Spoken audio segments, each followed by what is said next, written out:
Oke, Assalamualaikum warahmatullahi wabarakatuh. Teman-teman yang dirahmati Allah Subhanahu wa taala, bertemu kita kembali dalam sharing sirah, mendalami kisah mengambil hikmah. Sampailah kita pada pembahasan di mana Rasulullah Muhammad SAW mulai diutus oleh Nabi SAW. Di usia beliau 40 tahun, ya, rasa kegelisahan beliau ketika melihat kondisi masyarakat, bahkan secara lebih luas melihat kondisi dunia. Pada bahasan kita sebelumnya, kita telah bahas bahwa sebelum Rasulullah SAW diutus untuk menyampaikan agama Allah Subhanahu wa taala, inna dina indallahil Islam, yakni agama Islam, kondisi masyarakat berada dalam kondisi kejahiliahan dari segala sisinya. Karenanya kemudian ketika beliau sallallahu alaihi wasallam melihat situasi dan kondisi seperti itu, maka rasa gelisah di dalam diri beliau untuk apa yang bisa dikontribusikan dalam rangka mengentaskan umat manusia dari kegelapan jahiliyah itu. Dari sisi akhlak banyak sekali kejahiliahan. Apa saja misalnya, ya, berbagai macam penyimpangan-penyimpangan seksual, ya. Banyak orang yang kemudian free sex, atau mungkin ada wanita itu seperti barang, ya. Ketika orang punya hutang tidak bisa membayar misalnya, maka kemudian anak perempuannya dipakai untuk membayar, dan berbagai macam penyimpangan-penyimpangan dari sisi akhlak dan sosial. Berbagai macam, kalau orang Jawa menyebutnya molimo, ya, segala macam kemaksiatan, ya, itu terjadi di tengah-tengah masyarakat yang begitu umum terjadi, yang karenanya kemudian tentu itu mengusik jiwa bersih dan mulia beliau sallallahu alaihi wasallam untuk akhirnya beliau bertahanus, banyak menyendiri, ya, dalam rangka untuk mendekatkan diri kepada Tuhan yang Maha Kuasa, Allah Subhanahu wa taala, di Gharin Hira, di Gua Hira, ya. Kebersamaan dalam keluarga bersama dengan Khadijah radhiyallahu anha, beliau Khadijah radhiyallahu anha sangat mendukung apa yang dilakukan oleh Muhammad sallallahu alaihi wasallam dalam rangka menyendiri untuk minta petunjuk kepada Tuhan yang Maha Kuasa, Allah Subhanahu wa taala, apa dan seperti apa solusi yang harusnya kemudian dihadirkan di tengah-tengah masyarakatnya, di tengah masyarakat dunia bahkan, ya. Maka di tanggal, ada beberapa riwayat, saya mengambil salah satu riwayatnya, di tanggal 17 Ramadan, ya, di usia beliau 40 tahun, Rasulullah Muhammad SAW saat bertahanus di Gua Hira kemudian didatangi oleh malaikat Jibril. Pada waktu itu kemudian malaikat Jibril segera mendekap Rasulullah SAW dan kemudian mengatakan, "Iqra", bacalah. "Ma ana biqori", jawab beliau, "saya tidak bisa membaca." "Iqra ma ana biqori", ya. Didekap lagi, "Iqra ma ana biqori", saya tidak bisa membaca. Setelah kemudian 3 kali didekap oleh malaikat Jibril, diperintahkan untuk membaca, saya tidak bisa membaca. Lantas kemudian malaikat Jibril membacakan, "Iqra bismi rabbikal ladzi khalaq", sampai kemudian alladzi 'allama bil qalam, ya. 5 ayat dari surat Al-Alaq. Inilah ayat yang pertama kali turun yang menegaskan tentang beliau sallallahu alaihi wasallam itu menjadi utusan Allah Subhanahu wa taala. Namun teman-teman semuanya yang dirahmati Allah Subhanahu wa taala, setelah kemudian beliau mendapatkan wahyu ini, apa yang dan bagaimana sikap beliau? Pada waktu itu beliau sallallahu alaihi wasallam dalam kondisi bingung, takut, khawatir. Jadi bukan begini, ya, ketika mendapatkan wahyu, yes, enggak, ya. Tetapi beliau kemudian tidak kenal, tidak tahu, ya, dan bingung. Maka kemudian setelah beliau mendapatkan wahyu itu, beliau turun dari Gua Hira, agak lari, dan kemudian rasa ketakutan beliau itu menjadikan beberapa kali beliau terjatuh, ya. Hingga akhirnya ketika sampai rumah, segera kemudian beliau menyampaikan kepada istri beliau, Khadijah radhiyallahu anha, ya, "Zammiluni, selimuti aku", dalam kondisi yang takut, khawatir dan sebagainya, ya. Nah, ini yang indah dan luar biasanya. Allah Subhanahu wa taala memilihkan Khadijah radhiyallahu anha menjadi istri beliau sallallahu alaihi wasallam. Ternyata tentu tidak salah pilih dan sangat tepat. Beliau Khadijah radhiyallahu anha ini seorang wanita yang pengetahuannya cukup banyak, ya. Kemudian beliau telah membaca beberapa riwayat-riwayat, beberapa kisah-kisah dan sebagainya, sehingga termasuk kemampuan beliau sebagai seorang wanita, sebagai seorang istri, bagaimana memperlakukan seorang laki-laki yang menjadi suaminya seperti tersebut. Ketika kemudian sang suami itu datang ke rumah, pulang ke rumah, kemudian menyampaikan kegalauannya, menyampaikan ketakutannya, kekhawatirannya, sampai kemudian minta diselimuti, maka sang wanita ini tahu persis, suami itu kalau datang pulang ke rumah itu jangan diberondong dengan berbagai macam pertanyaan. Tetapi beliau sebagai wanita tahu, ya, karakter laki-laki itu apa? Karakter laki-laki itu adalah kalau ada masalah, dia inginnya adalah yang pertama adalah menyendiri, kemudian nanti berkontemplasi, berikutnya adalah merumuskan solusi, baru kemudian nanti cerita.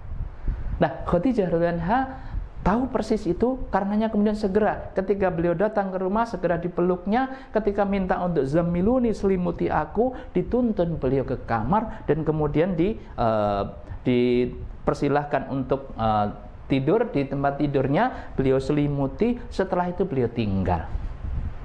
Dibiarkan untuk apa? Menyendiri. Untuk apa? Berkontemplasi. Untuk apa? Merumuskan solusi.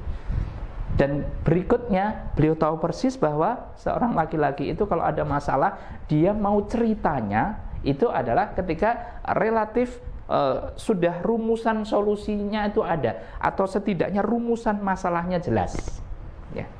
Dan Masya Allah, luar biasa, tepat sekali sikapnya Khadijah radhiyallahu anha ini. Saya tidak bisa bayangkan kalau kemudian mohon maaf misalnya seperti wanita-wanita yang begitu kemudian sang suaminya datang, itu kemudian langsung diberondong, ya. Muhammad, ada apa ini? Ada apa? Dan sebagainya. Tetapi beliau tidak sama sekali. Beliau tenang, beliau tahu persis bagaimana menyikapi seorang suami, seorang laki-laki yang menjadi suaminya tersebut. Dan setelah kemudian beliau tenang, maka kemudian beliau cerita. Dan tepat perkiraan sebagaimana pengetahuannya Khadijah radhiyallahu anha, dan ini harus menjadi pelajaran bagi, mohon maaf, para jovisa, ya, jomblo fisabilillah atau single lillah, para wanita, ya. Kalau ada suami atau ada nanti menjadi suaminya, kalau ada masalah, maka jangan langsung diberondong. Tapi laki-laki kalau ada masalah adalah menyendiri, berkontemplasi, merumuskan solusi, baru kemudian kalau sudah rumusannya jelas, baru cerita. Seringnya cerita itu kalau ini saya ada masalah begini, terus bagaimana mas, bagaimana bang dan sebagainya, maka sang suami itu benar, tapi tenang, semuanya itu sudah selesai, ya. Itu laki-laki. Kalau wanita tentu berbeda, ya. Nanti insya Allah bahasanya pada bahasan pranikah secara lebih detailnya. Nah, teman-teman semuanya yang dirahmati Allah Subhanahu wa taala. Nah, berikutnya kita akan bisa mendapatkan setelah Rasulullah Muhammad sallallahu alaihi wasallam menyampaikan apa yang terjadi, ya, di Gua Hira tadi, maka Khadijah radhiyallahu anha memiliki pengetahuan bab itu, akan tetapi karena peristiwanya lebih besar lagi, maka kata beliau Khadijah radhiyallahu anha, wahai sang suamiku, ya, ini peristiwanya jauh lebih besar dari hanya sekedar yang saya ketahui. Karenanya kemudian diajaklah kemudian beliau kepada ada hubungan saudara dengan Khadijah radhiyallahu anha, yakni seorang pendeta namanya Waraqah bin Naufal, pendeta yang masih hanif, mengikuti ajaran nabi-nabi sebelumnya. Dan ketika kemudian beliau diajak untuk menghadap kepada Waraqah bin Naufal, maka saudara dari Khadijah ini, Waraqah bin Naufal ini menyampaikan bahwa yang datang kepada engkau itu adalah Namutsul Akbar, atau kemudian yang bisa dikenal dengan Jibril, yang datang juga kepada Musa, yang datang juga kepada Isa, yang datang kepada nabi-nabi sebelumnya, bahwa Jibril datang kepada engkau, yang itu artinya bahwa resmilah engkau menjadi Rasulullah, utusan Allah Subhanahu wa taala. Inilah peristiwa yang maha dahsyat yang kemudian menjadi stempel kuat, ya, SK, surat keputusan Allah Subhanahu wa taala, bahwa beliau Muhammad sallallahu alaihi wasallam yang dalam sabda beliau, ya, itu beliau telah menegaskan bahwa at-tabani rabbi fa ahsana ta'dibi. Manusia yang dipilih oleh Allah, dipersiapkan oleh Allah sejak sedini mungkin, itu telah dididik langsung oleh Allah Subhanahu wa taala dengan didikan yang terbaik.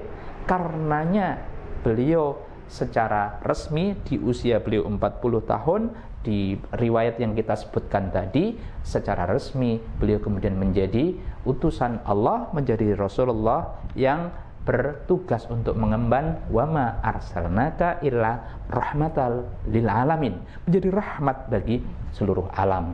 Nah, sejak itulah kemudian beliau Muhammad sallallahu alaihi wasallam resmi untuk menyampaikan ajaran Allah Subhanahu wa taala, yang di ayat 19 dari surat Ali Imran tegas bahwa innad dina indallahil Islam, sesungguhnya agama yang diridhoi dan benar diridhoi oleh Allah Subhanahu wa taala adalah Islam. Ajaran agama Islam inilah yang kemudian didakwahkan oleh beliau sallallahu alaihi wasallam. Pada fase-fase awal tersebut kita dapatkan bahwa setelah Rasulullah mendapatkan perintah untuk menjadi Rasul, untuk menjadi utusan Allah tersebut, beliau sallallahu alaihi wasallam segera mendakwahkan ada 4 orang awal, ya, yang memeluk ajaran agama Nabi sallallahu alaihi wasallam. Yang pertama tentu adalah istri beliau Khadijah radhiyallahu anha, ya. Dan kemudian dalam waktu awal-awal tersebut beliau sallallahu alaihi wasallam saat bersolat bersama dengan Khadijah radhiyallahu anha ke Ali bin Abi Thalib, ya, waktu itu masih usia anak-anak, ya, itu melihat itu dan kemudian tertarik. Lantas kemudian beliau juga masuk Islam, ya. Dan berikutnya adalah sahabat akrab beliau yang juga sangat baik, yang tidak pernah terlibat di dalam berbagai macam amal-amal kejahiliahan, yakni Abu Bakar As-Siddiq, menjadi orang yang pertama-tama masuk Islam dari orang dewasa laki-laki, dan kemudian berikutnya yang keempat adalah Zaid bin Harithah. Inilah 4 orang yang pertama-tama kali masuk Islam sejak Rasulullah SAW diutus.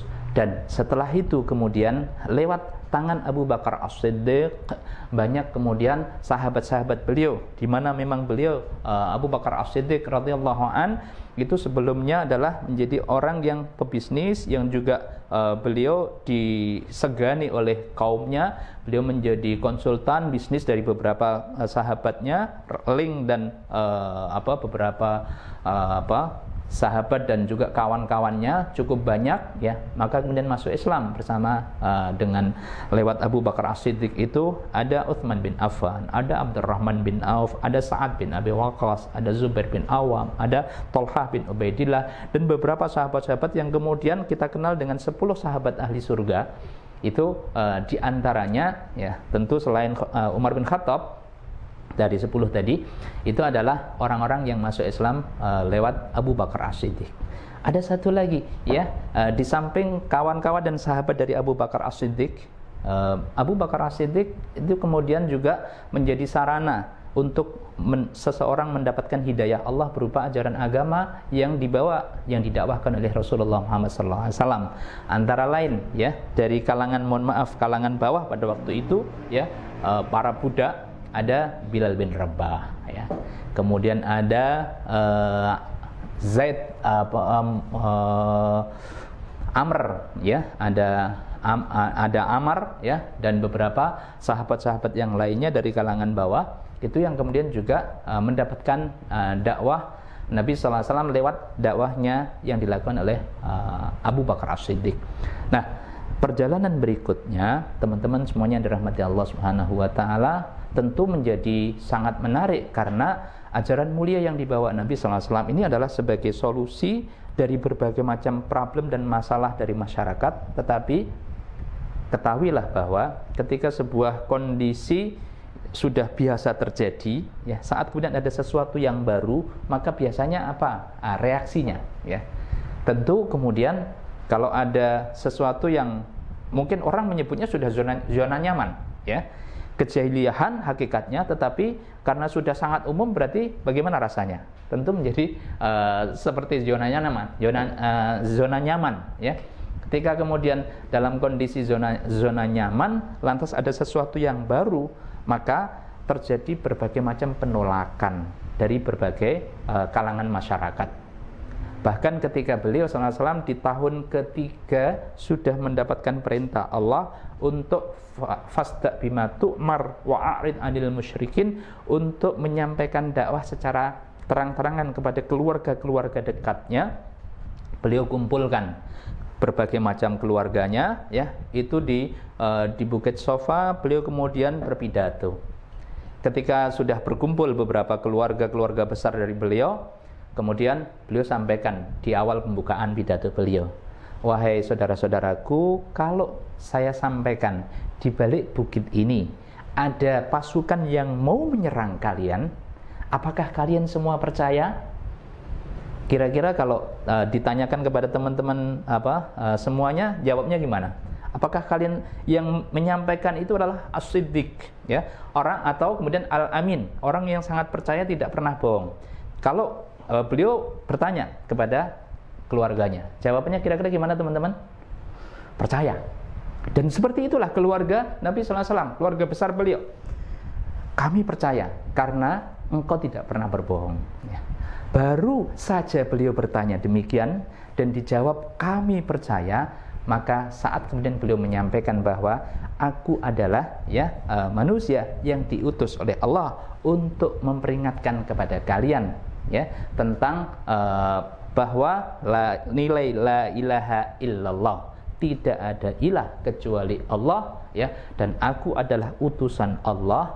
Maka sontak kemudian paman beliau sendiri itu langsung berdiri dan kemudian mengatakan, siapa pamannya? Abu Lahab. Kita tahu Abu Lahab itu putranya Abdul Muthalib, berarti persis paman beliau, paman dari kakek beliau ya, putranya kakek beliau Abdul Muthalib. Abu Lahab kemudian mengatakan ya, tabban laka ya Muhammad ya, alihadza jama'tana, celaka engkau wahai Muhammad, apakah hanya karena ini engkau mengumpulkan kami semua? Nah, saya mau nanya, tadi ketika ditanya oleh Rasulullah Muhammad SAW ya, apakah kalian percaya kalau di belakang bukit ini saya katakan ada pasukan yang mau menyerang kalian? Jawabnya gimana tadi? Percaya atau tidak? Percaya. Tapi begitu kemudian nilai dakwahnya disampaikan, ternyata Masya Allah ya, Subhanallah, paman beliau sendiri yang langsung kemudian mengatakan, celaka engkau wahai Muhammad. Artinya apa? Penolakan terhadap dakwah itu bukan karena kepribadian beliau, bukan karena akhlak beliau, akan tetapi karena nilai dakwahnya. Dan ini yang menjadi pelajaran bagi kita semuanya, teman-teman semuanya yang dirahmati Allah Subhanahu wa taala. Maka kita kalau ingin mencontoh Nabi Sallallahu Alaihi Wasallam, pastikan bahwa ya dakwah ini kita bawa dengan kepribadian kita. Lebih banyak bilhal dakwah ini. Kalau saya bertekad untuk menjadi orang yang mau hijrah, saya bertekad untuk menjadi orang yang baik, saya ingin melaksanakan sunnah Rasulullah, saya ingin mengajarkan ajaran agama ini, Islam yang baik, maka ya perjuangan keras yang pertama yang harus kita lakukan adalah jadikan diri kita sebagai potret dari ajaran agama ini. Dan seperti itulah yang harus kita contoh dari Nabi Sallallahu Alaihi Wasallam. Kepribadian beliau yang sangat mulia, namun karena dakwahnya itu mengganggu stabilitas ekonomi dan politik dari masyarakatnya, penolakan masyarakat itu semata-mata karena nilai dakwah yang mengguncang nilai ekonomi dan juga politik mereka, bukan karena kepribadiannya. Semoga kawan-kawan semuanya, teman-teman semuanya yang dirahmati Allah Subhanahu wa taala, pelajaran berharga dari Nabi Sallallahu Alaihi Wasallam bahwa untuk menjadi dai, untuk menyebarkan agama ini, mulailah dengan karakter kepribadian diri yang sesuai dengan ajaran agama yang kita bawa. Sehingga kalau Rasulullah berhasil menjadi Quran yang berjalan, ajaran agama yang berjalan, maka berniat tekad kuatkan di dalam diri kita juga untuk menjalani terlebih dahulu dengan sungguh-sungguh ajaran agama ini, dan kita berharap kemudian ajaran agama yang kita laksanakan dan kita dakwahkan bisa diterima oleh masyarakat dan bermanfaat tentu kemudian untuk kita semuanya. Demikian pada kesempatan kali ini sharing sirah mendalami kisah mengambil hikmah, semoga bermanfaat. Terima kasih. Assalamualaikum warahmatullahi wabarakatuh.